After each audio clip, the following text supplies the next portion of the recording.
A quiet, 10-year-old girl walked into Maple Grove Elementary, her German Shepherd waiting dutifully at the property line as school policy demanded. She was here to finish fourth grade and stay unnoticed after moving from a city that held too many painful memories. But before Olivia Wilson could even make it through the first week, the principal's daughter decided she was the perfect target. The laughter started first, then the whispers, then the public humiliation when they discovered her drawings of the mother she had lost. 3 weeks later, as autumn leaves began to fall across the small town, Shadow stood before the school board, a canine defendant facing exile from the only person who mattered in his world. But what nobody in Maple Grove realized about the German Shepherd waiting so patiently was that he wasn't just any dog. Shadow had pulled 12 children from a collapsed school building during his service career, and what he would do next would remind them all exactly what that training meant. Leave a like and share your thoughts in the comments, along with the city you're watching from now. Let's continue with the story. Maple Grove wasn't just any small town in rural America. Founded by veterans returning from World War II, it had a proud tradition of canine training that dated back decades. The town's Central Park even featured a bronze statue of a German Shepherd standing alert beside a uniformed handler, a memorial to the service dogs who had saved countless lives overseas. It was this history that had drawn David Wilson to purchase the modest 2-story home on Elm Street, hoping the community would understand his daughter's special bond with Shadow. Olivia Wilson had once been a bright, talkative child with infectious laughter. That was before the elementary school collapse in their previous town, before she'd watched her mother, a volunteer art teacher, disappear under concrete and steel while pushing students to safety. The trauma had stolen her voice for months. Even now, at 10 years old, she spoke rarely and softly, her emotions flowing instead through the colored pencils that were never far from her small hands. Shadow moved with the quiet confidence of a dog who had seen the worst of humanity and chosen to believe in the best anyway. His dark fur was interrupted by a streak of gray on his chest earned during the rescue operation that had first paired him with Olivia. The 6-year-old German Shepherd had been retired after pulling 12 children from the rubble, but had failed to save the woman who would have been his handler's wife. Now, his warm amber eyes rarely left Olivia's face, his posture shifting subtly with her emotions in a silent communication developed through shared grief. David Wilson watched his daughter and her dog with the weary vigilance of a man who had learned the hard way that safety was an illusion. His hands, calloused from years of handling training leads, now typed consulting reports from home so he could be available whenever Olivia's nightmares returned. He'd hoped Maple Grove would offer a fresh start, but he hadn't counted on Amber Foster. Amber Foster strode through Maple Grove Elementary like she owned it, which, in a way, she did, as Principal Foster's only child. The 12-year-old had mastered the art of angelic appearances in adult company while ruling her peers through calculated cruelty. Her loyal lieutenant, Lucas Myers, followed in her wake, his lanky frame and quick eyes missing nothing that could be used as ammunition later. What nobody knew was that beneath his bravado, Lucas carried a crippling secret dogs terrified him to the point of paralysis. The autumn sun cast long shadows across the playground as Olivia clutched her backpack closer to her chest. It was only her 3rd day at Maple Grove Elementary, but she'd already learned that the swing set was terrible territory, too exposed, too central, too close to where Amber Foster held court among her admirers. Instead, Olivia made her way toward the shade of an ancient oak tree at the far edge of the playground, close enough to the fence line that she could occasionally glimpse Shadow's alert ears, where he waited patiently just beyond school property.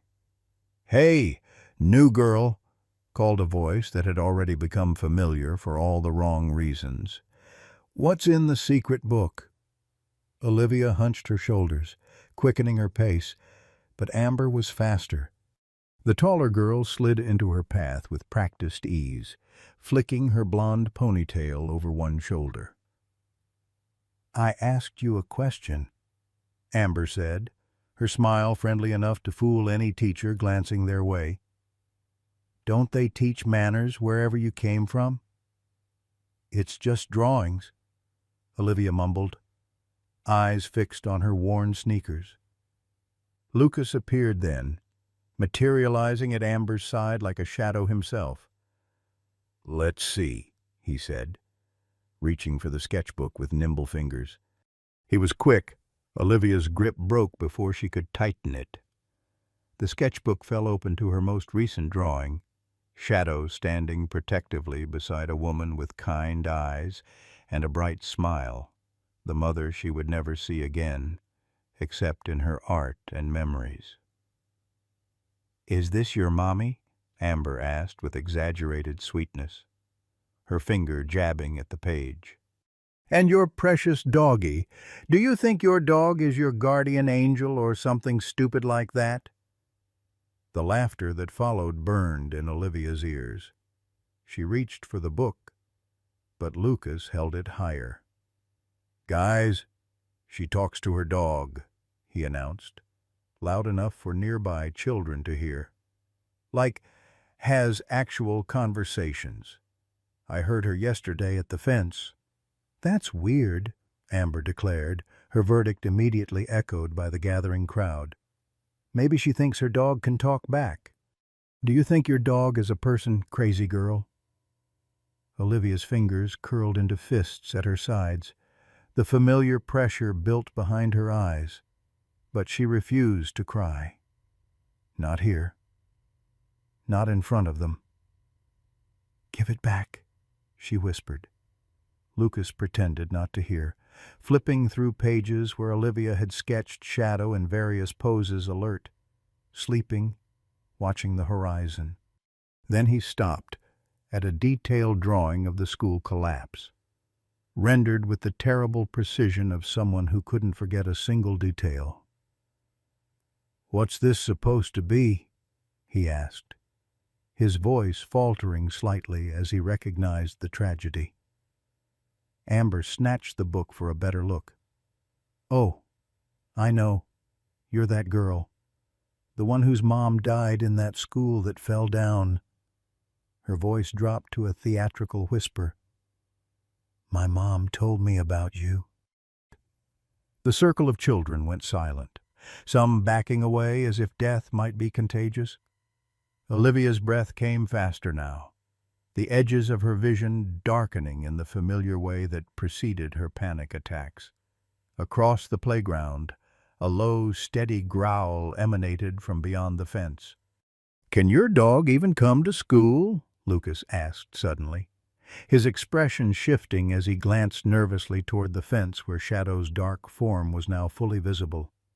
Ears forward, attention locked on the group surrounding Olivia. "He's not allowed," Amber said with sudden authority. "My mom says no dogs on school property. It's against the rules." With a sudden, deliberate movement, Lucas tore the drawing of Olivia's mother from the sketchbook. The ripping sound cut through the playground noise like a gunshot. "Oops," he said, a flicker of uncertainty crossing his face as he saw Olivia's expression. It was almost as if he hadn't meant to go that far, but Amber's approving laugh hardened his resolve. From beyond the fence, Shadow's growl deepened into a bark, sharp, authoritative, unmistakable in its warning. Several children jumped, including Lucas, whose face drained of color. "Control your mutt," Amber snapped, but her voice wavered slightly. The school bell rang, signaling the end of recess. As the children dispersed, Amber dropped the sketchbook onto the dirt. "Better keep that dog away from school," she said, "or my mom will have him taken away." Olivia knelt in the dirt, carefully gathering the torn pieces of her drawing, her hands trembling. By the time she looked up, a tall figure was approaching Ms. Harper, her new teacher, moving with purpose across the playground. "Everything okay here, Olivia?" Ms. Harper asked, her keen eyes taking in the scattered art supplies and the torn paper. Olivia nodded automatically, the lie as familiar as breathing. Adults asking meant well, but telling never helped. It only made things worse. That evening, David Wilson found the torn drawing carefully taped together on Olivia's desk. His daughter was already asleep, one arm thrown protectively over Shadow's massive form at the foot of her bed. The German Shepherd's eyes opened, meeting David's gaze with an intelligence that exceeded most humans. In that silent exchange between man and dog lay an understanding something would have to be done about Maple Grove Elementary. The playground had fallen silent except for the rhythmic creak of empty swings pushed by the autumn breeze. Most children had already boarded buses or been collected by parents, but Olivia lingered near the fence line. Her fingers threaded through the chain links as Shadow pressed his muzzle against her hand from the other side. These few moments before her father arrived were precious, a brief reunion after the long school day apart. "Well, if it isn't Crazy Girl and her bodyguard," Amber's voice cut through the peaceful moment like a knife. She approached with Lucas trailing behind, his eyes darting nervously between Olivia and the German Shepherd. "Leave me alone," Olivia said quietly, withdrawing her hand from the fence. Shadow's ears flattened against his skull, sensing her tension. "Or what?" Amber challenged, stepping closer. "Your dog can't help you in here." "There's a fence between you, remember?"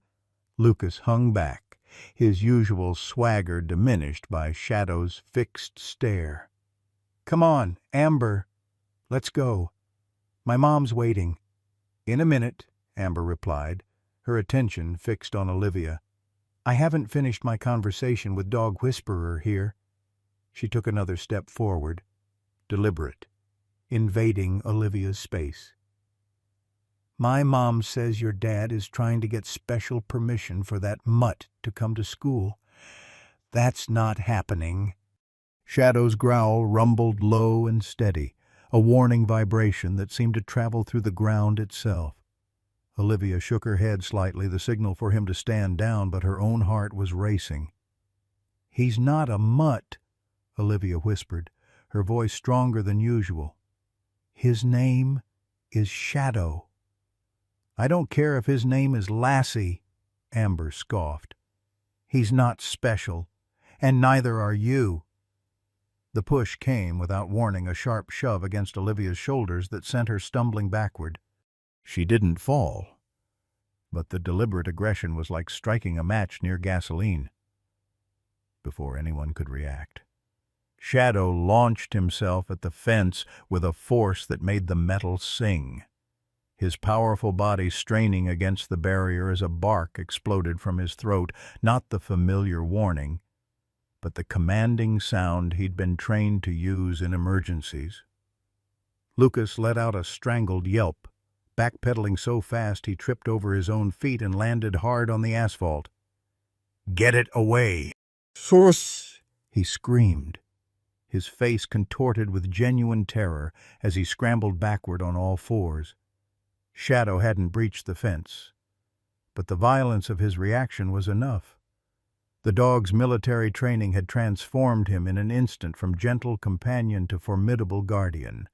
His hackles raised, teeth bared in a display that spoke to ancient human fears. "Lucas!" Amber rushed to her friend, helping him up as he continued to stare at Shadow in horror. "Are you okay? Did it hurt you?" "That dog attacked me," Lucas shouted, loud enough to be heard across the schoolyard. It tried to get through the fence. Ms. Harper appeared as if summoned by the commotion, her brisk walk turning into a run as she took in the scene. "What happened here?" she demanded, placing herself between the children and the fence, where Shadow had now settled into a vigilant stance, no longer lunging but clearly on alert. "Her dog attacked Lucas," Amber insisted, her arm around the shaking boy's shoulders. "He's dangerous. Lucas was just standing there, and that dog went crazy." Olivia shook her head desperately. "No, they were bullying me. Amber pushed me. Shadow was protecting me." "The dog never touched me," Lucas admitted shakily, his terror seemingly making it impossible to maintain the lie completely. "But it tried to. It wanted to kill me. I could see it in its eyes." Ms. Harper's gaze moved between the three children, calculation evident in her expression. "Olivia, I need you to step away from the fence. Please, Lucas. Are you injured?" "No," he mumbled, looking away. "Amber, go find your mother. Now." Ms. Harper's tone left no room for argument. After Amber had departed, she knelt beside Lucas. "Are you certain the dog didn't harm you? Not even a scratch through the fence?" Lucas shook his head, still trembling. "No, but it would have, if the fence wasn't there." He trailed off, swallowing hard. Ms.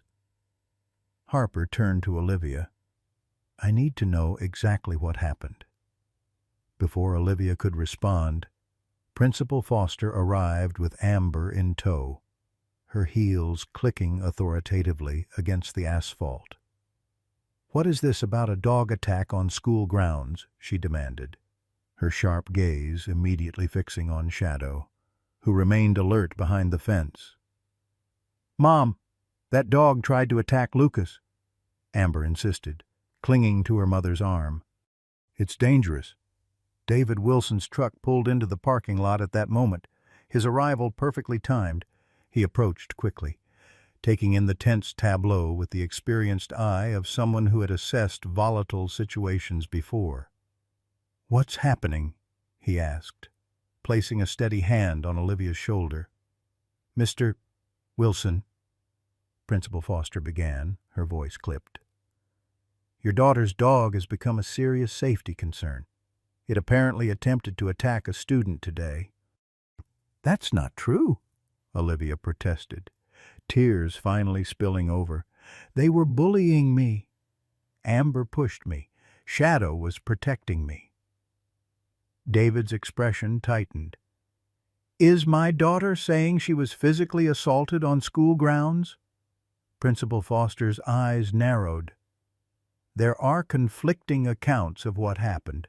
What's not in dispute is that your dog displayed aggressive behavior toward students. I'm afraid I must insist it not be brought anywhere near school property again." "With all due respect," David replied, his calm voice belied by the tension in his jaw. "Shadow is a trained service animal who responds to threats. If he reacted, there was a reason." "Dad," Olivia whispered, tugging at his sleeve. "Lucas is afraid of dogs. Really afraid. You should have seen his face." David glanced at the boy, noting his still pale complexion and trembling hands, signs of genuine fear. Not just a performance for adult benefit. "I'm filing a formal complaint," Principal Foster announced, straightening to her full height. "That animal is to remain away from school grounds until further notice. This will be addressed by the school board." As if sensing he had become the center of a crucial decision, Shadow sat perfectly still, his military training evident in his disciplined posture. Only his eyes moved, tracking each human in the standoff with intelligent assessment. Ms. Harper stepped forward then, her voice measured and professional. Perhaps we should discuss this further in your office. Rebecca. There are protocols for service animals that we should review before making permanent decisions. Something in her tone made Principal Foster pause. Fine, Mr. Wilson, my office. Now. As they walked toward the school building, David kept his hand on Olivia's shoulder, a silent promise of support. Behind them, Shadow remained at the fence, watching until his family disappeared from view. The German shepherd's posture never relaxed, his training keeping him on alert long after the immediate threat had passed.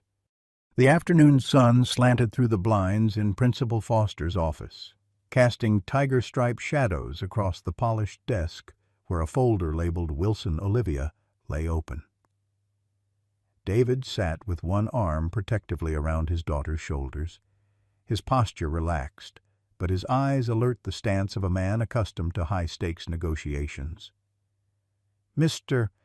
Wilson, Principal Foster began, her reading glasses perched on the end of her nose. I understand your attachment to the animal, but Maple Grove Elementary has clear policies regarding pets on school property. Shadow isn't a pet, David corrected gently. He's a trained service animal with specialized certification for trauma support. Ms. Harper, who had positioned herself by the window, spoke up.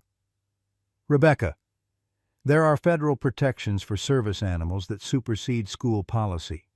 If Shadow qualifies, if, Principal Foster emphasized, raising one manicured finger, the documentation I have here indicates he was a search and rescue dog, not a certified therapy animal. David extracted a folder from his messenger bag. His certifications are here, including his recent retraining for emotional support specific to childhood trauma. Shadow provides essential support for Olivia's diagnosed PTSD. Principal Foster's expression softened almost imperceptibly as she glanced at Olivia, who sat unnaturally still, her eyes fixed on her interlaced fingers. Nevertheless, what happened today raises serious safety concerns. Lucas Myers was terrified. Because Lucas is afraid of dogs, Olivia said quietly, looking up for the first time. Really afraid. Not just a little scared. All three adults turned toward her with varying expressions of surprise. How do you know that Ms. Harper asked gently. I saw his face when Shadow barked. It wasn't normal scared. It was... Olivia searched for the word. Like he couldn't breathe scared. David nodded thoughtfully. That would explain the extreme reaction to what was actually very controlled behavior from Shadow. He barked and hit the fence, but he didn't try to climb it or dig under it, which he's fully capable of doing if he perceived a genuine threat. Principal Foster's lips pressed into a thin line. Regardless of Lucas's fears, we cannot have an animal, however well trained, lunging at our fence and frightening students. The liability alone... With respect, Ms. Harper interrupted, her tone shifting subtly to something more authoritative. I believe we need to consider all factors here. She moved away from the window, straightening her posture. Mr. Wilson, may I speak with you privately for a moment? Principal Foster frowned. Catherine, this is hardly the time. It's directly relevant. Ms. Harper insisted. 5 minutes. Rebecca, please. Something in her tone caused Principal Foster to acquiesce with a curt nod. Olivia can wait in the library. Mrs. Simmons is there for the after-school program. After Olivia had been escorted out, Ms. Harper closed the door and turned to face them both. Her professional demeanor seemed to sharpen, like a blade being unsheathed. "Rebecca, David, I need to disclose something that affects this situation." She took a breath. "My name is Dr. Catherine Harper. I'm a licensed child psychologist specializing in childhood trauma, and I've been Olivia's therapist for the past 18 months. David stared at her, comprehension dawning slowly. "You're Dr. Harper, from the Trauma Center. But why would you be teaching 4th grade in Maple Grove?" "I requested this placement when I learned Olivia would be transferring here," she explained. "With permission from my clinical director. Of course. It's part of an extended study I'm conducting on trauma recovery in educational settings." Principal Foster's expression had transformed from irritation to shock. "You never mentioned any of this during your interview." "The school board president is aware," Dr. Harper replied smoothly. "Confidentiality was essential to preserve the integrity of my observations. I've been monitoring Olivia's transition and integration, and I've also been observing patterns of social interaction in your school. Rebecca," the implied criticism hung in the air between them. "Are you suggesting," Principal Foster began defensively. "I'm stating professionally that Shadow's presence is instrumental to Olivia's recovery." "Dr. Harper interrupted. "And that based on my observations over the past 3 weeks. There is a concerning pattern of bullying behavior that has gone unaddressed." David leaned forward. "Dr. Harper, with all due respect, using my daughter as a research subject without my knowledge—" "Your consent is on file," she countered, producing a tablet from her bag and navigating to a document bearing his signature. "Paragraph 4 specifically covers continued therapeutic observation in educational settings. I couldn't disclose my dual role initially without compromising the naturalistic observation phase." Principal Foster's face had flushed an alarming shade of red. "This is highly irregular. Catherine Dr. Harper. The school board will need to review this arrangement immediately." "They're welcome to," Dr. Harper agreed calmly. "In the meantime, I am officially recommending Shadow be permitted on school grounds as a therapeutic support animal under my professional supervision." David ran a hand through his hair, processing this unexpected development. "So for 3 weeks, you've been watching my daughter struggle with bullying and said nothing?" "I've intervened subtly where necessary," Dr. Harper replied. "But yes, I needed to observe the natural social dynamics first. Today's incident crosses the line into territory requiring direct intervention." A heavy silence filled the office as the 3 adults considered their positions. Finally, Principal Foster spoke, her voice strained but professional. "This will need to go before the school board. I can't unilaterally overturn school policy, even with your professional recommendation." She looked pointedly at Dr. Harper. "In the meantime, the dog must remain off school property." "Shadow," David corrected quietly. "Shadow," Principal Foster amended, "must remain off school property until the board reaches a decision. I can schedule an emergency meeting for next Friday." 10 days, David calculated aloud. "What about Olivia's well-being in the meantime?" Dr. Harper stepped in smoothly.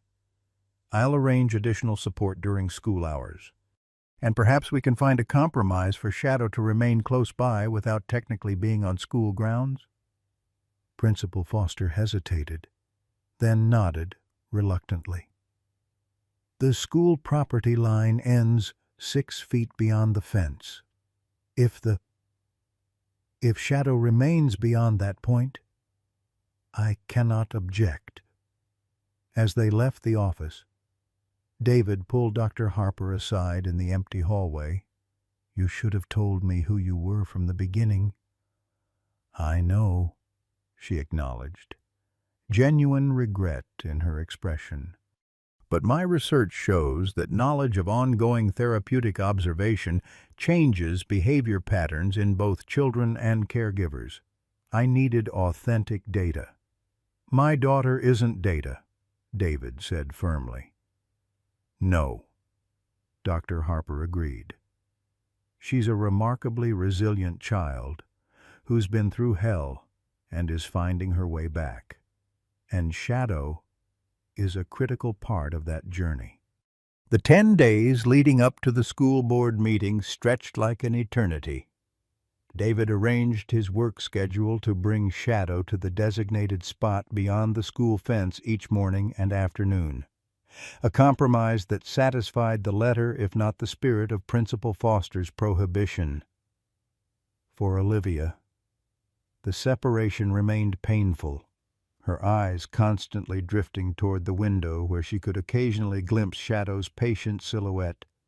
The playground dynamics had shifted subtly after the incident. Some children gave Olivia a wider berth, whispering about the crazy girl with the attack dog. Others, however, seemed drawn by curiosity, especially those who had witnessed Shadow's protective display. "Is it true your dog saved people from a collapsed building?" asked a freckle-faced girl named Sarah during lunch on the 3rd day after the incident. Olivia nodded, pushing her food around her plate. 12 kids. From a school like this one. "Was he scary when he did it?" Sarah pressed, leaning forward with fascination rather than fear. "No," Olivia replied softly. "He was gentle. My dad says rescue dogs have to be super gentle when they find people who are hurt or scared." The conversation had attracted other curious listeners, children drifting toward their table with lunch trays and wide eyes. For the first time since arriving at Maple Grove, Olivia found herself surrounded not by taunts, but by genuine interest. Across the cafeteria, Amber Foster watched with narrowed eyes, her usual court diminished by the gravitational pull of Olivia's story. Lucas sat beside her, picking at his lunch without enthusiasm, dark circles under his eyes suggesting troubled sleep. "Everyone's making such a big deal about a stupid dog," Amber muttered, stabbing her fork into her pasta with unnecessary force. Lucas said nothing, his gaze fixed on his plate. "What's wrong with you?" Amber demanded, nudging him sharply with her elbow. "You're being weird." "Nothing," Lucas mumbled, but his hand trembled slightly as he reached for his milk carton.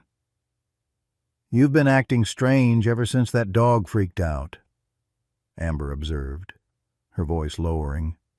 "Don't tell me you're actually scared of it." Lucas's head snapped up, eyes flashing with something raw and vulnerable before his expression settled back into carefully constructed indifference. "I'm not scared of anything." Later that afternoon, Dr. Harper found Lucas alone in the art room during recess, hunched over a drawing pad. "Not feeling like playground today?" she asked casually, arranging brushes on the supply shelf. Lucas shrugged without looking up. "Just didn't want to." "Doctor?"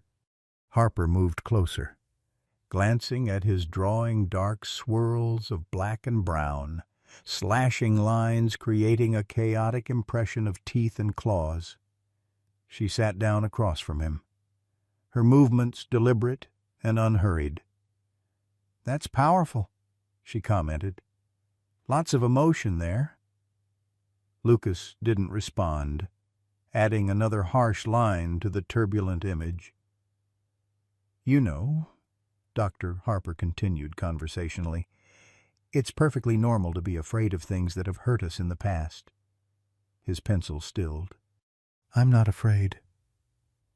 Everyone's afraid of something, she countered gently. I'm afraid of heights myself. Can't even climb a stepladder without getting dizzy. A ghost of a smile touched Lucas's lips before vanishing. That's different. Is it? She tilted her head. Fear comes from somewhere, Lucas. It's our brain's way of protecting us from things that once caused us pain. Lucas remained silent, but his knuckles whitened around the pencil. Would you like to talk about what happened with the dog? She asked, her voice neutral, free of judgment. There's nothing to talk about, Lucas insisted, but his voice cracked slightly. It wanted to attack me. I could tell. Dr. Harper considered him thoughtfully. Shadow is a highly trained rescue dog. In his entire service career, he never once harmed a human being, even under extreme conditions. Lucas looked up sharply. How do you know that? I've reviewed his service record, she replied simply. Part of my job. Well, he doesn't like me, Lucas muttered, returning to his drawing with renewed intensity. Or perhaps, Dr. Harper suggested carefully, he sensed your fear and responded to it. Dogs are remarkably intuitive about human emotions. Lucas's pencil snapped in his grip, the broken point skidding across the paper. I have to go, he announced abruptly, gathering his things with trembling hands. Doctor! Harper didn't try to stop him, but her gaze followed him thoughtfully as he fled the classroom. The night before the school board meeting, David found Olivia sitting on the porch steps with Shadow's massive head resting in her lap. The evening air carried the first real bite of approaching winter, dead leaves skittering across the yard in the gusty wind. Big day tomorrow, David said, settling beside her on the step. Olivia nodded, her fingers working methodically through Shadow's thick fur. What if they say no? David considered his answer carefully. Then we look at alternatives. Maybe a different school, or homeschooling. I don't want to leave, Olivia said, surprising him. I made a friend today, Sarah. She wants to be a veterinarian. David smiled, wrapping an arm around her shoulders. That's good. Friends are important. Shadow needs to be with me at school, Olivia continued, her voice taking on the quiet certainty that sometimes made her seem far older than her years. Not just for me, for him too. David raised an eyebrow. For Shadow. Olivia nodded solemnly. He has nightmares too, Dad. About the school that fell down. About Mom. David felt his throat tighten. Of course Olivia would recognize the signs, the occasional whimpers in Shadow's sleep, the way he sometimes woke suddenly, alert and searching. The dog had been through the same trauma she had lost the same person. We'll do our best tomorrow, David promised, pulling her closer. Dr. Ms. Harper thinks the board will listen. She's nice, Olivia said thoughtfully. She watches everything, though, like Shadow does. David chuckled softly. That's a pretty apt comparison. As they sat together in the gathering darkness, David couldn't help but wonder what tomorrow would bring. The school board, the community's reaction, Lucas's fear, Amber's hostility, all variables in an equation he couldn't quite solve. But the one constant remained the unbreakable bond between his daughter and the dog who had pulled her from both literal and metaphorical rubble. Inside, the phone rang. Shadow's ears perked up before David even registered the sound. It was Dr. Harper, her voice tight with controlled urgency. David, something's happened. I've just received a disturbing call from another parent. It seems Amber Foster has been organizing some sort of protest for tomorrow's meeting. Several parents are planning to speak against allowing Shadow at school. David sighed heavily. That's hardly surprising. Catherine. There's more, she continued. Lucas Myers hasn't been sleeping. His mother called me directly because he's been having severe nightmares. She mentioned something about a dog attack when he was younger that I think we need to investigate before tomorrow. As David hung up the phone and returned to the porch, he found Olivia had moved closer to Shadow, her small arm thrown protectively around the dog's powerful neck. Tomorrow would indeed be a pivotal day for all of them, a day when the past and present would collide in ways none of them could fully anticipate. The Maple Grove Elementary Gymnasium had been transformed for the evening's school board meeting. Folding chairs arranged in neat rows faced a long table where 5 board members sat with expressions ranging from bored to openly curious. Principal Foster occupied a seat at one end, her posture rigid, a thick folder of documents placed precisely before her. At the opposite end sat Superintendent Wallace, a silver-haired man whose kindly appearance belied his reputation for unwavering adherence to district policy. David Wilson sat in the front row, Shadow lying at his feet in perfect downstay position, the dog's service vest immaculate against his dark fur. Olivia sat beside her father, her small hand buried in Shadow's ruff, drawing strength from his solid presence. Doctor. Harper had positioned herself strategically 2 seats away, close enough to offer support, but maintaining the professional distance her dual role demanded. The crowd that had gathered exceeded expectations for a typical board meeting. Word had spread through the small town about the dangerous dog controversy, drawing parents, teachers, and community members with strong opinions on both sides. In the back row, Amber Foster sat between her mother's empty chair and Lucas, whose complexion had taken on a grayish tinge at the sight of Shadow across the room. I call this emergency session of the Maple Grove School Board to order, Superintendent Wallace announced, his voice carrying easily through the gymnasium. We're here to address the request for accommodation of a service animal on school grounds, which conflicts with our long-standing policy regarding animals on campus. David felt Olivia tense beside him as all eyes turned toward Shadow, who remained utterly still, his training evident in every line of his powerful body. Mr. Wilson has submitted documentation regarding his daughter's need for a service animal, the superintendent continued, gesturing toward the stack of papers before him. The board will hear statements from all relevant parties before making a determination. Principal Foster rose first, smoothing her tailored blazer before addressing the room. Maple Grove Elementary has maintained a strict no animals policy for 15 years without incident. This policy exists for good reason to protect student safety and prevent disruptions to the learning environment. She fixed her gaze on Shadow. While I sympathize with the Wilson family's situation, we cannot make exceptions that might endanger other students or create liability issues for the district. David listened calmly, noting how carefully she avoided mentioning her daughter's role in the playground incident. When his turn came to speak, he stood with the quiet confidence of someone accustomed to high-pressure situations.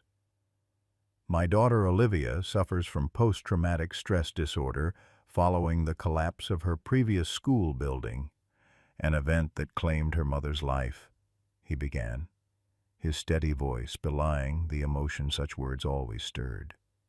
Shadow is not just a pet. He's a specially trained service animal who has been instrumental in Olivia's recovery. He gestured toward the documentation. His certifications exceed federal standards for service animals. Before becoming Olivia's companion, Shadow served with distinction in search and rescue operations, including the very school collapse that traumatized my daughter. He helped recover 12 children from that rubble. A murmur ran through the audience.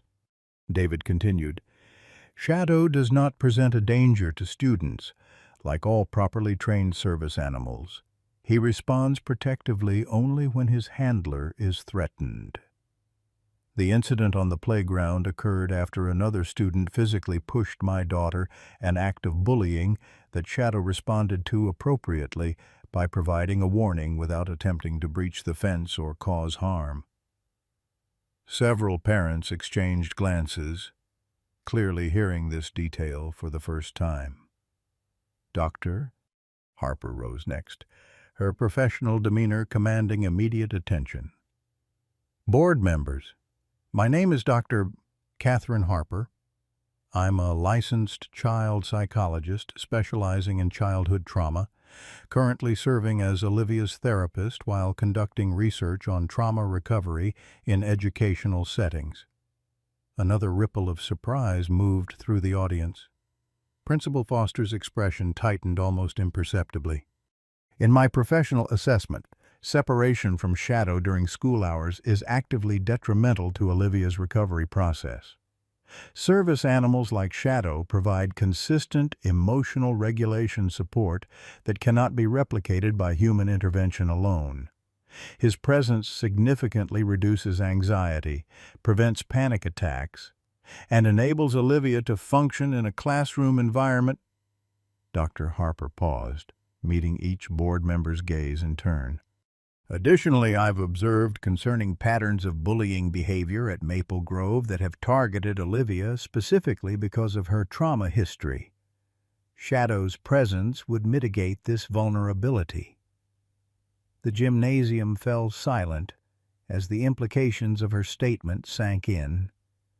Principal Foster's cheeks flushed with angry color. "I'd like to speak," came a tremulous voice from the back of the room.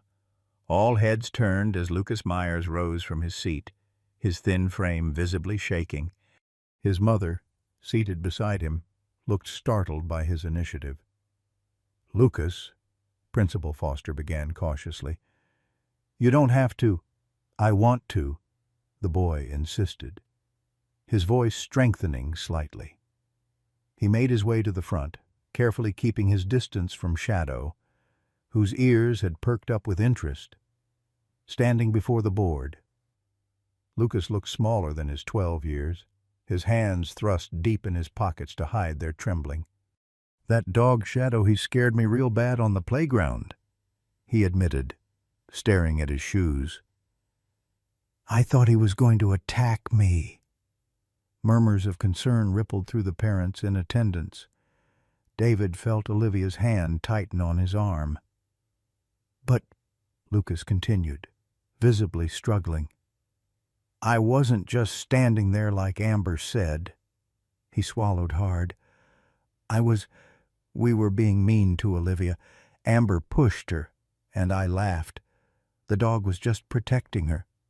The gymnasium erupted in whispers. Amber's face contorted in betrayal as Principal Foster stared at Lucas in stunned silence. "I'm scared of dogs," Lucas admitted, his voice cracking. "Really scared. When I was little, a dog bit me bad, and I had to get stitches. Every time I see a big dog, I remember it." He looked up finally, his eyes meeting Olivia's across the room. "But that doesn't make it okay to be mean to someone just because they have a dog. My mom says that's called displacement, when you're mean to someone because you're scared of something else." From the back row, Mrs. Myers nodded encouragingly at her son, pride evident in her tear-filled eyes. Before anyone could respond to Lucas's unexpected testimony, the gymnasium doors banged open. All heads turned as Amber Foster stormed out, her face flushed with humiliation. Principal Foster half rose as if to follow, then sank back into her chair, professional duty warring visibly with maternal instinct. The board chairman cleared his throat. "Thank you for your honesty, young man. That can't have been easy." Lucas nodded awkwardly and made his way back to his seat, giving Shadow's corner of the room a wide berth. "I believe we should hear from Olivia herself," Dr. Harper suggested gently. "If she's willing." All eyes turned to the small girl sitting beside her father. Olivia hesitated, then nodded, rising to her feet with one hand still firmly anchored in Shadow's fur. The German Shepherd rose with her, moving in perfect synchronization. "Shadow saved me," Olivia said simply, her voice soft but clear in the hushed gymnasium. "Not just from the school that fell down, but from being scared all the time. He knows when I'm going to have a bad dream before I do. He knows when I can't breathe. He makes it so I can come to school at all." She looked down at the dog beside her, drawing strength from his steady presence. "He's not dangerous. He's the opposite of dangerous. He saved 12 kids. He tried to save my mom, too." A woman in the third row dabbed at her eyes with a tissue. Even the most skeptical board members seemed moved by the child's quiet testimony. "Would you mind showing us how Shadow helps you, Olivia?" the board chairman asked gently. Olivia nodded and turned to Shadow, whispering a command so softly that only those in the front row could hear it. Immediately, the German Shepherd positioned himself against her legs, creating firm pressure that grounded her physically. At another quiet command, he laid his head against her chest, his weight providing the deep pressure therapy that helped regulate her autonomic nervous system during anxiety episodes. "He can smell when I'm getting scared," Olivia explained, her voice steadier now, "before I even know it sometimes. And he knows what to do to make it better." The demonstration continued for several minutes, Shadow responding to nearly imperceptible cues with precise movements that clearly illustrated his specialized training. Even Principal Foster's expression had softened by the time Olivia and Shadow returned to their seats. The board members conferred quietly among themselves before the chairman addressed the room again. "We'll take a 15-minute recess to deliberate, after which we'll announce our decision." As people shuffled about during the break, David knelt beside Olivia. "You did great, kiddo. No matter what they decide, I'm so proud of you." Dr. Harper approached them, speaking in a low voice. "Lucas's testimony may have turned the tide. That kind of honesty from a child is hard to dismiss." David nodded thoughtfully. It took courage for him to admit his fear like that, especially in front of everyone. "Dad," Olivia said suddenly, tugging at his sleeve. Amber ran out. She looked really upset. David and Dr. Harper exchanged concerned glances. "I should check on Rebecca," Dr. Harper said. She must be torn between following her daughter and maintaining her professional role. As Dr. Harper moved away, David noticed Lucas hovering uncertainly nearby, his mother at his side. With a gentle nudge, he encouraged Olivia to approach them. "Hi," Olivia said quietly. Lucas stuffed his hands deeper into his pockets. "Hi." After an awkward pause, he added, "Thanks for not telling everyone I ripped your drawing. That was really mean." "It's okay," Olivia replied. "I fixed it, Mrs." Myers smiled warmly at Olivia. Lucas told me how afraid he's been of dogs since his accident. It was very brave of him to speak up today. Lucas flushed with embarrassment. It wasn't brave. I was just being honest. Shadow, still dutifully at Olivia's side, remained perfectly calm, his intelligent eyes fixed on Lucas with what almost seemed like understanding. The boy glanced nervously at the dog, then back at Olivia. "Does he really know when you're going to have nightmares?" he asked, curiosity momentarily overcoming fear. Olivia nodded. "He wakes me up before they get really bad." "That's—" Lucas searched for the word. "Pretty cool. Actually, the board's deliberation took longer than the promised 15 minutes. When they finally reconvened, tension hung thick in the air. Superintendent Wallace adjusted his microphone, scanning the crowd before speaking. "After careful consideration of all testimony and documentation presented, the board has reached a decision regarding Shadow's presence at Maple Grove Elementary." David felt Olivia's hand slip into his, squeezing tightly.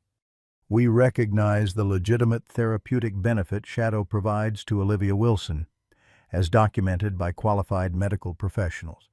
We also acknowledge the exemplary training and service record this animal possesses." Principal Foster's expression remained unreadable. "Therefore, the board has voted to approve a conditional exception to our No Animals policy, allowing Shadow to accompany Olivia during school hours under the following conditions. First, Shadow must remain directly with Olivia or a designated staff handler at all times. Second, a 3-week trial period will be implemented, during which any incidents will trigger immediate review. Third, Dr. Harper will provide weekly assessments of the arrangement's effectiveness."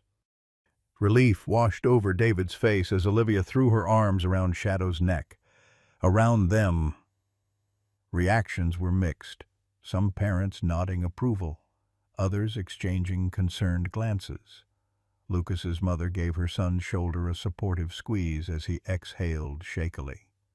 "Additionally," the superintendent continued, "this situation has highlighted the need for 2 further actions: a comprehensive review of our bullying prevention programs, which will begin immediately, and the development of a more nuanced service animal policy that aligns with federal guidelines while maintaining appropriate safety measures."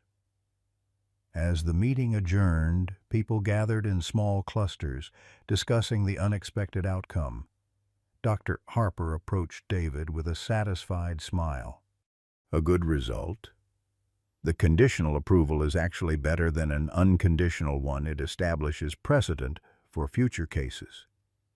David nodded, watching Olivia kneel beside Shadow, whispering something in the dog's ear. "I'm just glad it's over." "Not quite," Dr. Harper cautioned, glancing toward the door where Principal Foster stood alone, her expression troubled. "Rebecca still has to find Amber and deal with what happened here tonight. And tomorrow will be Shadow's first official day at school. We should prepare Olivia for the attention that will bring—" David hadn't considered that angle. "You're right. The last thing she needs is to become even more of a spectacle." As families filtered out of the gymnasium, Principal Foster approached David with measured steps. Her professional mask had slipped slightly, revealing the concerned mother beneath. "Mr. Wilson," she began formally, then seemed to reconsider. "David, I need to apologize for my daughter's behavior toward Olivia. I had no idea—" She broke off, composing herself. "This doesn't excuse anything, but Amber has been struggling since her father left last year. I thought she was handling it better." David recognized the pain in her eyes, the same guilt he often felt, wondering if he was doing enough for Olivia as a single parent. "Kids hide things from us," he said gently, "especially when they're hurting. Principal Foster nodded gratefully. "I've gone outside to look for her, but she seems to have disappeared. I need to finish up here, but I'm worried." "We can help look," David offered, glancing at Dr. Harper, who nodded in agreement. "She's probably just cooling off somewhere on campus," Principal Foster said, though worry lined her face. "She knows not to leave school grounds after dark." As the adults spoke, Olivia tugged at her father's sleeve. "Dad," she whispered urgently, "Shadow's acting weird." David looked down to find the German Shepherd on alert, his ears forward, body tense with focused attention. Having worked with service dogs for years, David recognized the posture immediately. Shadow had detected something concerning. "What is it, boy?" David asked quietly, all other conversations forgotten. "What do you sense?" Shadow whined, moving toward the gymnasium doors with clear purpose, then looking back at them expectantly. Principal Foster frowned. "What's happening?" "Shadow's alerting to something," David explained, following as the dog led them into the hallway. "It could be nothing, but—" Dr. Harper's expression sharpened. "Could he be sensing Amber?" "Possibly," David confirmed. "Especially if she's distressed. These dogs are trained to detect cortisol and adrenaline spikes." Shadow moved with increasing urgency down the corridor, pausing occasionally to ensure they were following. The dog led them past empty classrooms, through the cafeteria, and finally toward a rarely used rear exit that opened onto the old storage buildings behind the school. The maintenance area, Principal Foster's concern deepened. "Amber knows those buildings are off limits after hours. The electrical systems are scheduled for replacement next month." Shadow's pace quickened, his body language shifting from alert to urgent. Outside, in the darkening evening, he led them directly toward the largest storage building, a dilapidated structure housing old desks, outdated textbooks, and seasonal decorations. "Amber wouldn't go in there," Principal Foster insisted, though doubt crept into her voice. "It's always locked." But as they approached, the padlock hung open on the rusty hasp, the door slightly ajar. Shadow stopped, looking back at them with unmistakable intensity. "She might not be alone," David said quietly, the skin on the back of his neck prickling with sudden foreboding. From inside the building came a sound that froze them all in place, a muffled cry, followed by a crash and the distinctive crackle of electrical sparks. "Amber!" Principal Foster lunged forward, but David caught her arm.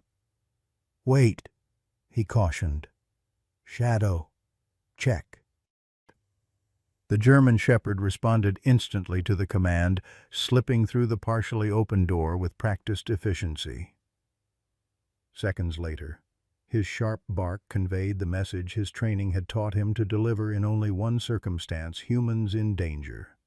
The ancient storage building loomed like a shadow against the darkening sky, its weathered boards groaning in the autumn wind. Inside, the air hung thick with dust and the acrid smell of electrical burning. David pushed through the door first, Principal Foster close behind him, her professional composure shattered by maternal panic. "Amber," she called, voice breaking. "Amber, answer me." The building's interior was a labyrinth of forgotten school supplies, stacked desks forming towers in the gloom, shelves overflowing with moldering textbooks, holiday decorations spilling from cardboard boxes like ghosts of celebrations past. Shadow moved with purpose through the maze, his training evident in the efficient way he scanned the space, nose working the air currents. A sudden crash from the far corner was followed by a terrified scream. Principal Foster bolted toward the sound, but David caught her arm, pulling her back as a shower of sparks cascaded from exposed wiring overhead. "The electrical system," he warned, eyeing the ancient junction box where frayed wires dangled dangerously. "Rebecca, stay back. Shadow. Find." The German shepherd darted forward, disappearing around a mountain of stacked chairs. His sharp bark guided them as David navigated carefully through the debris, mindful of the sparking wires. They rounded the corner to find a scene of unfolding disaster. Amber stood frozen on a metal desk, her face ghostly white in the dim light. Below her, old paint cans and turpentine bottles lay scattered where they'd fallen from a shelf, their flammable contents seeping across the wooden floor. Most terrifying of all, Lucas Myers lay crumpled in the corner, unconscious, a thin trickle of blood running from his temple where he'd struck an exposed pipe. Shadow stood between them and the growing danger, his posture alert but calm, a living barrier against panic. "Amber, don't move," David commanded, his voice steady. "Those sparks could ignite the solvents." "He fell," Amber sobbed, pointing to Lucas. "We were just exploring. And then the shelves collapsed, and he tried to catch me. But he hit his head, and now he won't wake up." Principal Foster made a strangled sound, her eyes darting between her daughter and the unconscious boy. "We need to get them out. Now." Dr. Harper appeared in the doorway behind them, taking in the situation with one sweeping glance. "I've called 911, she reported. "Fire department is on the way, but they're coming from the county station. At least 15 minutes. A spark fell from the ceiling, landing with a hiss in a puddle of paint thinner. A small blue flame flickered to life, growing with alarming speed. "No time," David decided. "Rebecca, go around to the left. Stay low. Get Lucas. I'll get Amber." "But the fire," Principal Foster began. "Shadow, secure," David commanded. Instantly. The German shepherd moved to Lucas, gently taking the collar of the boy's shirt in his teeth, the secure and transport grip he'd been trained to use with unconscious victims. Amber screamed at the sight. "No! Get that dog away from him!" "Amber, listen to me," David said firmly. "Shadow is trained for this. He's going to help Lucas. You need to trust me and come down from there." The flame spread faster now, licking across the floor in blue-orange tongues. Smoke billowed from burning paint, thick and toxic. Principal Foster had reached Lucas, kneeling beside him as Shadow maintained his gentle grip on the boy's collar. "His pulse is steady," she reported, her voice tight with fear. "But we can't move him if there's spinal injury. We don't have a choice," David countered, edging closer to Amber. "That smoke will kill us before the fire does." "Doctors—" Harper had entered the building now, a damp cloth pressed to her mouth. "The exit behind us is clear, but not for long. We need to move." A terrible cracking sound drew all eyes upward. Ancient wooden beams, dried by decades and weakened by moisture damage, groaned above them. The fire had found the structure itself. "Amber," David urged, reaching the desk where she stood trembling. "Come with me now." Finally. The girl nodded, allowing him to lift her down. As her feet touched the floor, a massive beam gave way, crashing between them and the others, sending up a wall of flame that instantly cut the storage room in two. "Dad!" Olivia's voice cried from the doorway, sending ice through David's veins. "Stay outside!" he shouted. clutching Amber against him as the flames surged higher. But Olivia had already entered, Shadow's leash gripped in her small hand. The German Shepherd stood rigid, torn between his training to obey and his instinct to protect. "Shadow, help," Olivia commanded, releasing the leash. Without hesitation, the dog bounded forward, navigating the burning debris with uncanny precision. He reached David and Amber, circling them once before leading the way toward a narrow gap between fallen shelving units, an escape route invisible in the thickening smoke. "Follow him," David ordered, pushing Amber ahead. "Stay low. Breathe through your shirt." On the other side of the flaming barricade, Dr. Harper and Principal Foster had retreated toward the main entrance with Lucas, the boy beginning to stir in their arms.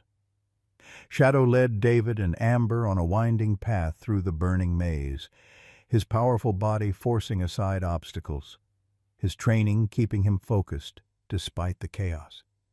They emerged into clearer air near a boarded-up window. Shadow pawed at the rotting boards, indicating the way out. David kicked at the weathered wood, splintering it enough to create an opening. "Go!" he commanded, lifting Amber toward the gap. The girl squeezed through, coughing violently as she tumbled onto the grass outside. David turned back, searching for Shadow in the thickening smoke. "Come on, boy!" But the German Shepherd had already disappeared back into the inferno, his dark form swallowed by flames and shadow. "Shadow," David called, before a coughing fit doubled him over. The smoke was too thick now, the air unbreathable. With a last desperate look into the burning building, he forced himself through the window opening, collapsing onto the grass beside Amber.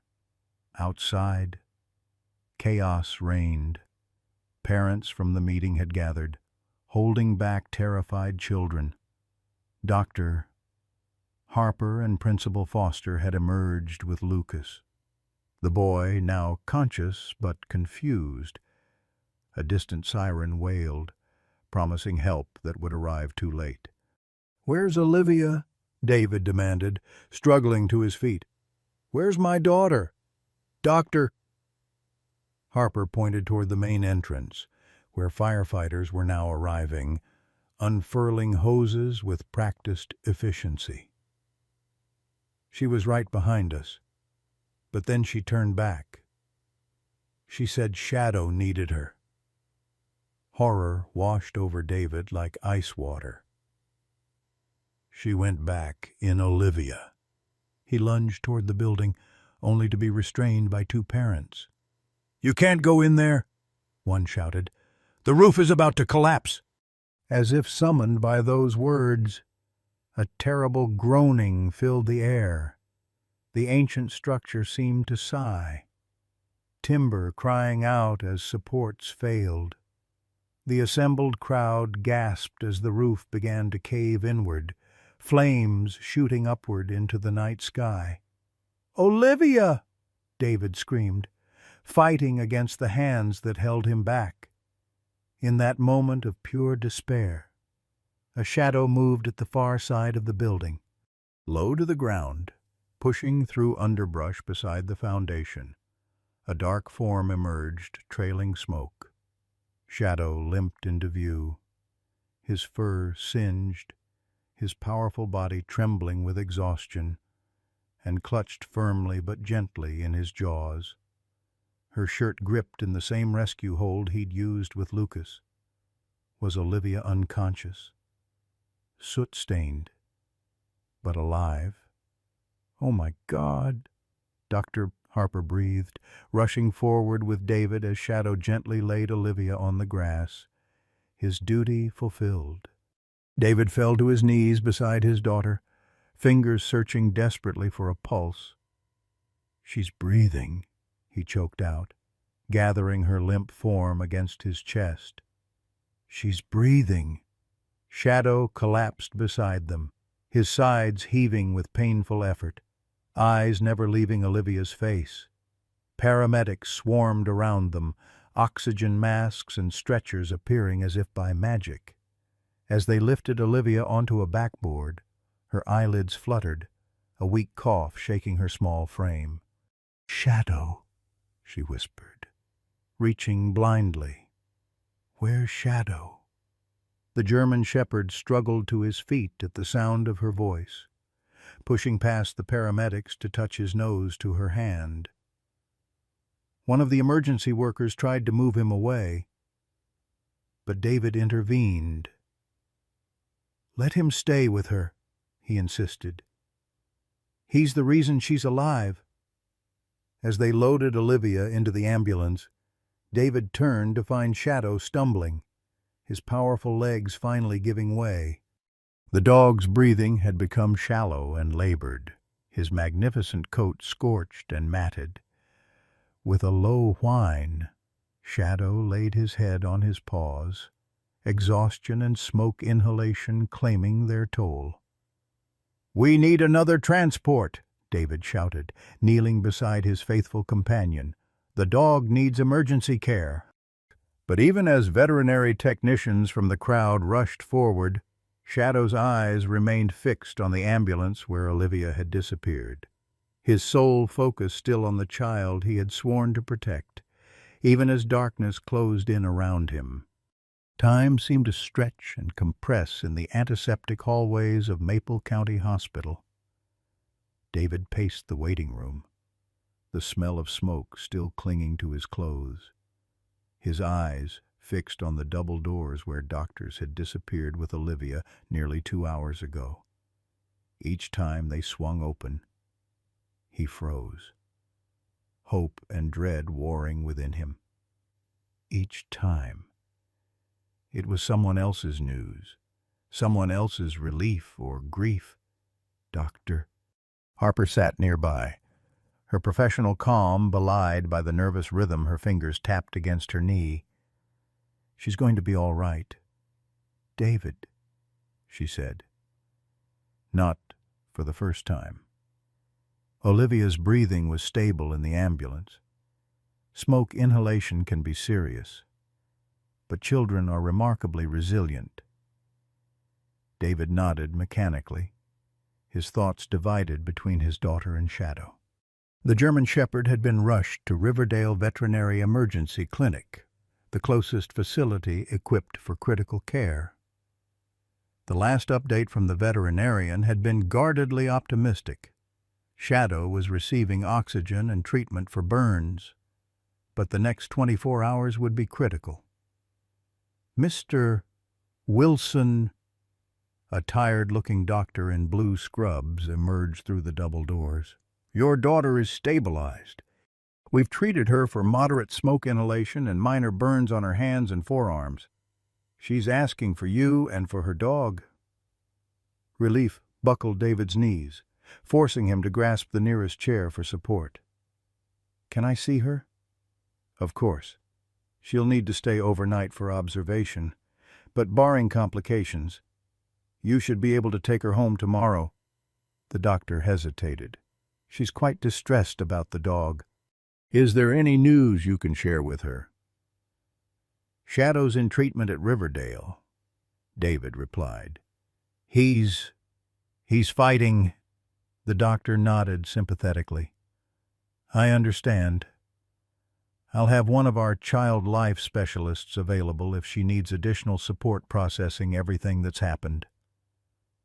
Olivia lay small and pale against the hospital sheets, an oxygen mask covering half her face, bandages swathing her slender arms. Her eyes, so like her mother's, opened as David entered, immediately searching the space behind him. "Shadow?" she asked, her voice muffled by the mask. David sat gently on the edge of the bed, taking her unbandaged fingers in his. "He's at the animal hospital, sweetheart. The vets are taking very good care of him." Her eyes filled with tears. "He came back for me, Dad. When the roof started falling, he found me. He knew exactly what to do." A small sob escaped her. "Is he going to die?" The raw fear in her question pierced David's heart. After all Olivia had endured, losing her mother, changing schools, facing bullies, Shadow had become her one certainty, her anchor in a world turned unfamiliar and frightening. The thought of losing him, too, was unbearable. "Shadow is very strong," David said carefully, unwilling to offer false promises but desperate to ease her distress. "He's getting the best care possible, Doctor." Harper entered quietly, nodding a greeting to Olivia. "Your father's right, and I've just spoken with Principal Foster. The entire school is pulling for both of you." "Where's Amber?" Olivia asked unexpectedly. "And Lucas? Are they okay?" "They're both fine," Dr. Harper assured her. "Lucas has a mild concussion, but he's already been released. Amber has some minor burns and smoke inhalation like you. She's actually just down the hall." A soft knock at the door interrupted them. Principal Foster stood in the doorway, her usual immaculate appearance disheveled, soot still streaking her blazer.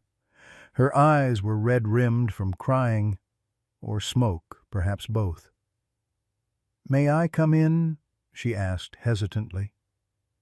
David nodded, watching as she approached Olivia's bed with uncharacteristic hesitation.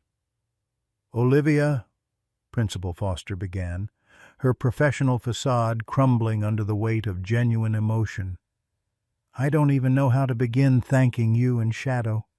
"You saved my daughter's life tonight." "Shadow did," Olivia corrected softly. "He's a hero." Principal Foster nodded, wiping at her eyes.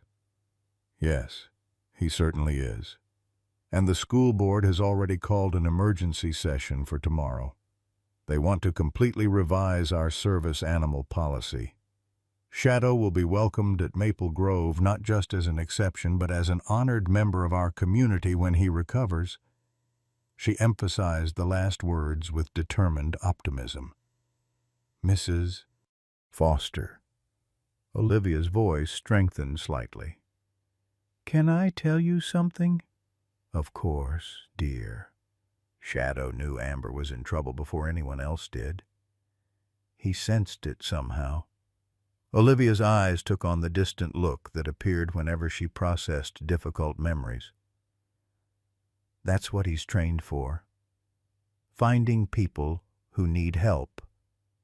Principal Foster's composure faltered. "I've been so wrong," she admitted. "About Shadow. About you, and I'm ashamed to say about what was happening with Amber and the other children. I should have seen the bullying. I should have done more. You're doing it now," Dr. Harper interjected gently. "That's what matters moving forward." Another knock drew their attention to the door, where Lucas stood uncertainly, a white bandage stark against his temple. Sorry," he mumbled. The nurse said it was okay to visit for a minute. His mother hovered protectively behind him. Olivia offered a small wave, her expression warming at the sight of her former tormentor, looking so vulnerable. Lucas approached the bed with halting steps, his usual bravado absent. "I wanted to say thank you," he began awkwardly. "And I'm really sorry for, well, everything." He swallowed hard. "Your dog, Shadow, he didn't hurt me, even though I was such a jerk to you. He just protected me." "That's what he's trained to do," Olivia explained softly. "Save people." Lucas nodded, his eyes downcast. "When I was little, a dog attacked me. It was really bad. I had to get like 50 stitches. He gestured vaguely to his shoulder. Ever since then, I've been scared of all dogs. especially big ones like Shadow. "I understand," Olivia said, with a wisdom beyond her years. "I'm scared of buildings falling down because of what happened to my mom." The simple equation of their respective fears created a bridge of understanding between the two children, more effective than any adult intervention could have achieved. "Is Shadow going to be okay?" Lucas asked hesitantly. "We hope so," David answered, touched by the boy's genuine concern. "The burns and smoke inhalation are serious, but he's receiving excellent care." Mrs. Myers stepped forward. "Lucas and I were talking on the way here.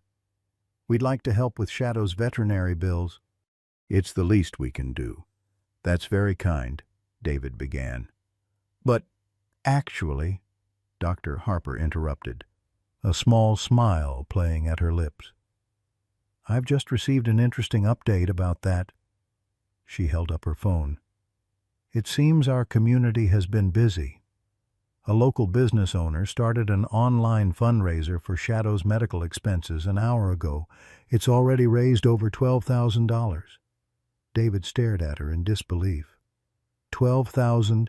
People want to help. "Doctor," Harper explained, "Shadow isn't just your service dog anymore. He's become something of a town hero." A nurse appeared in the doorway, gesturing apologetically. "I'm sorry, but Olivia needs to rest now. You can continue visits in the morning." As the visitors filtered out, promising to return tomorrow, David settled into the chair beside Olivia's bed, prepared for a long night's vigil. She drifted toward sleep, the oxygen mask fogging rhythmically with each breath. But her eyes snapped open suddenly. "Dad," she whispered urgently, "I need to tell you something important about Shadow." David leaned closer. "What is it, sweetheart?" "When we were in the fire, when I couldn't find my way out," her voice trembled with the memory, "Shadow came for me. But then he did something strange. He took me a different way than where we came in, like he already knew the building." David frowned, puzzled. "What do you mean? He knew exactly where to go, even with all the smoke. And when we got trapped by some fallen stuff, he pushed me down really low to the ground and made me crawl through this tiny space." Olivia's eyes grew distant with the memory. It was like he'd done it before. A chill that had nothing to do with the hospital's air conditioning ran through David. "Try to sleep now," he soothed, stroking her hair. "We can talk more tomorrow." After Olivia had finally drifted off, David stepped into the hallway, scrolling through his phone to a bookmark he'd nearly forgotten. It was an old news article about the school collapse where his wife had died, the same disaster where Shadow had rescued 12 children before being pulled from service due to his handler's concerns that the trauma had affected him too deeply. The article included a grainy photo of Shadow being led away from the rubble, his dark coat gray with dust. In the background stood a much younger Lucas Myers, clutched in his mother's arms as paramedics tended to them both. David stared at the image, understanding dawning like a slow sunrise. Shadow hadn't just been trained for emergencies like the storage building fire. He had experienced almost the exact same scenario before, and somewhere in Lucas's traumatized memory, blocked by fear and time, was the knowledge that a German shepherd had once pulled him from danger very similar to tonight's. "It was him all along," David whispered to the empty corridor. "Shadow was the dog that saved Lucas in the first collapse."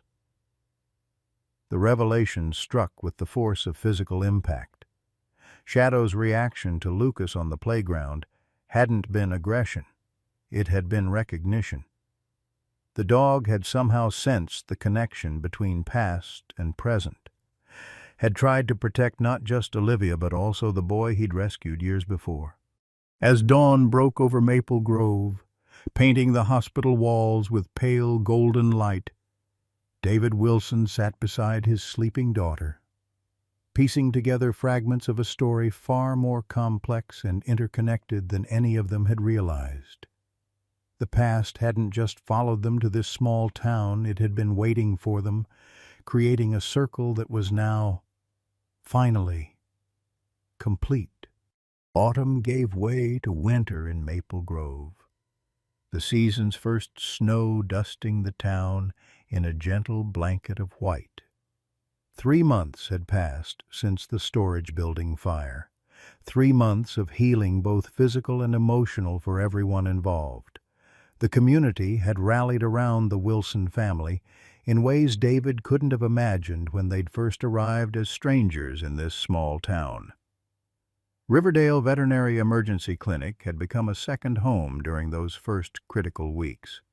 Shadow's recovery had been painstakingly slow, his powerful body weakened by smoke damage to his lungs and second-degree burns along his left flank. For 7 days. David had divided his time between Olivia's bedside and the veterinary clinic, sleeping in uncomfortable chairs, subsisting on vending machine coffee and the casseroles that appeared mysteriously on their porch each evening. On the 8th day, when the veterinarian had finally pronounced Shadow stable enough for discharge, the German shepherd had risen shakily to his feet, his unwavering focus on finding Olivia overriding his physical discomfort. The reunion in the Wilsons' living room. Olivia on the couch with her own bandaged arms outstretched, Shadow limping determinedly toward her, had reduced even Dr. Harper to tears. Today marked another milestone. Exactly 1 year had passed since Olivia and Shadow had first walked through the doors of Maple Grove Elementary. The anniversary had been deliberately chosen for today's ceremony. "Are you ready?" David asked, adjusting Olivia's scarf against the December chill. They stood at the entrance to the school gymnasium, transformed today from its usual utilitarian purpose into a space of celebration. Colorful banners hung from the rafters, and rows of chairs faced a small stage where Principal Foster waited with the superintendent and school board members. Olivia nodded, her hand resting confidently on Shadow's head. The German shepherd had recovered most of his former strength, though his once perfect coat now bore a patch of silver-gray scars across his left side. Shadow wore his service vest proudly, recently adorned with a special patch that marked him as the official Maple Grove Elementary Therapy Dog, a position created specifically for him following the fire. "They're all staring," Olivia whispered as they walked down the center aisle. David smiled encouragingly. "Because they're proud of you both. This is a good thing. Remember." The gymnasium had filled with students, teachers, and community members. Near the front sat Lucas and his mother, the boy offering a small wave as they passed. Beside them sat Amber Foster, her usual haughty demeanor replaced by something quieter and more thoughtful. The months following the fire had changed her in subtle but significant ways. Principal Foster approached the microphone as they reached their seats in the front row. "Welcome, everyone, to this very special assembly. Today marks 1 year since Olivia Wilson and her remarkable companion Shadow joined our Maple Grove family. What began as a controversy has become one of our school's proudest transformations." She gestured toward a large object covered with a cloth at the side of the stage. "Today, we dedicate the new Maple Grove Elementary mural, a permanent reminder of the lessons we've learned about courage, acceptance, and the remarkable bonds between humans and animals." At her signal, 2 teachers pulled away the covering to reveal a brilliantly colored mosaic spanning 8 feet across. At its center stood a German shepherd figure, dignified and protective, surrounded by the handprints of Maple Grove's students, each one painted and pressed onto the canvas in vibrant colors. Above it all, elegant script spelled out, "Courage comes in many forms." Applause filled the gymnasium as Principal Foster continued, "I'd like to invite Olivia Wilson to come up and share a few words." David squeezed Olivia's hand encouragingly as she stood, Shadow automatically rising with her. They made their way to the stage together, the German shepherd matching his pace perfectly to hers, always protective, always attentive. Standing before the microphone, Olivia looked momentarily overwhelmed by the sea of faces. Then Shadow pressed gently against her leg, the deep pressure therapy that had helped her through countless moments of anxiety, and she straightened, finding her voice. "A year ago, I didn't want to talk to anyone," she began softly. "I was scared all the time after my mom died. Shadow was the only one who understood." The gymnasium fell silent, hundreds of people leaning forward to catch her quiet words. "When we came here, I thought everyone would always be mean to me because I was different, and some people were, at first." Her eyes found Amber and Lucas in the audience, her expression free of resentment. But then something happened. Shadow showed everyone that being different isn't bad. Being different can save people. Dr. Harper, seated beside David, nodded approvingly as Olivia continued with growing confidence. "Now Shadow helps lots of kids at school. When someone feels scared or sad or angry, he knows what to do. And the best part is, everyone's learning from him. You don't have to be afraid of things that seem scary at first. You just have to try to understand them." The simplicity and wisdom of her words brought tears to many eyes in the audience. David watched with swelling pride as his daughter, once so withdrawn she could barely speak to strangers, addressed her entire school community with poise and genuine emotion. "Thank you for making Shadow official," Olivia concluded, "and thank you for helping us find a new home here." The applause that followed was thunderous, people rising to their feet in spontaneous tribute to the small girl and her extraordinary dog. Shadow, ever the professional, remained calmly at Olivia's side, accepting the adulation with dignified reserve. As they returned to their seats, Superintendent Wallace took the microphone. "As part of today's ceremony, we have a special announcement. The Maple Grove School Board has unanimously approved the establishment of a comprehensive therapy dog program for the entire district, inspired by Shadow's success here. Starting next semester, specially trained dogs will visit each school on a rotating basis, providing support for students experiencing anxiety, learning difficulties, or emotional challenges." More applause filled the gymnasium, but the superintendent raised his hand for quiet. "There's more. In recognition of the extraordinary service demonstrated during the fire, the Maple County Emergency Services Department has awarded Shadow official honorary status as a county rescue animal." A uniformed fire captain stepped forward, presenting a special collar medallion that glinted in the gymnasium lights. Shadow accepted the decoration with characteristic dignity, though his tail wagged slightly as the captain scratched behind his ears. After the ceremony concluded, families gathered in small groups, enjoying refreshments and admiring the new mural. Olivia found herself surrounded by classmates who had once kept their distance, but now sought her company and, perhaps more importantly, Shadow's attention. David watched from a few paces away, content to let his daughter navigate her new social world with Shadow's steady support. Dr. Harper joined him, offering a cup of punch. Quite a transformation, she observed. Both of them, David nodded, watching as Lucas cautiously offered Shadow a treat, his hand steady despite the lingering traces of his former fear. Nearby, Amber was showing Olivia her own artwork, a detailed drawing of Shadow leading children to safety. "I never expected this," David admitted. "When we moved here, all I wanted was a quiet place where Olivia could heal. I never imagined—" "That's the thing about healing," Dr. Sir Harper said thoughtfully.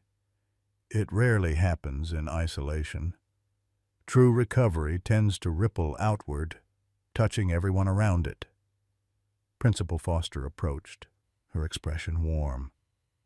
"I'd say we got much more than we bargained for when you enrolled Olivia last year. David." "For better or worse?" he asked with a slight smile.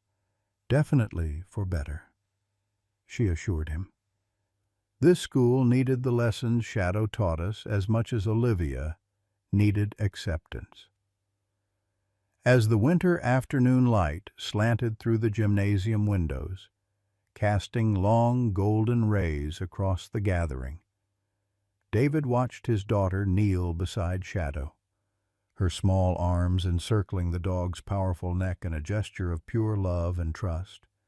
The German Shepherd turned his head, gently touching his nose to her cheek, a gesture as tender as any human embrace. In that moment, David knew with absolute certainty that they had found not just a school, not just a town, but a true home. The circle that had begun in tragedy had transformed, against all odds, into something beautiful and whole. As we grow older, we recognize that life's most profound lessons often come wrapped in unexpected packages. The story of Olivia and Shadow reminds us that sometimes our greatest healers have 4 paws and unwavering loyalty. For many of us who have weathered life's storms, losing loved ones, facing health challenges, or feeling increasingly invisible in a fast-paced world, this tale resonates deeply. We understand the power of a companion who asks nothing but offers everything, who sees our pain when others look away. We know what it means to start over in unfamiliar places, to rebuild when foundations crumble. Shadow's journey reflects our own resilience, scarred but stronger, wounded but still capable of remarkable courage. The connection between a child and her dog transcends mere companionship. It mirrors the unconditional love many of us yearn for in our twilight years. Perhaps what touches us most is how Shadow bridges generations, healing not just Olivia, but an entire community caught in misunderstanding and fear. In a world that often dismisses the wisdom of age and experience, Shadow reminds us that our scars are badges of honor, and that even in our silver years, we still have profound gifts to offer those who need them most.